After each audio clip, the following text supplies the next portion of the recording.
4大早教秘訣咧，教你培養出聰明嘅 BB。第一，要同 BB 咧有良好嘅親子關係，要學習同 BB 溝通啦、聯繫啦，建立一個咧親密有愛嘅關係。等 BB 覺得呢個世界真係好有愛啦，佢好信任啦，同埋咧可以勇於嘗試嘅。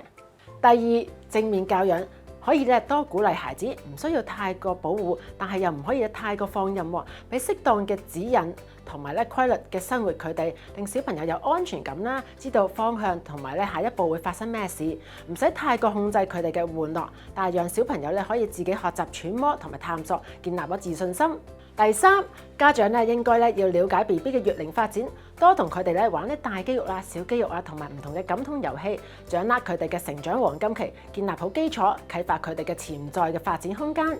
第四，從小建立閱讀嘅習慣，多同佢哋唱歌啦、傾偈，啟發佢哋嘅語言能力，可以出去公園啦、超級市場啦、戶外嘅環境，同埋見多啲人，建立佢社交嘅能力。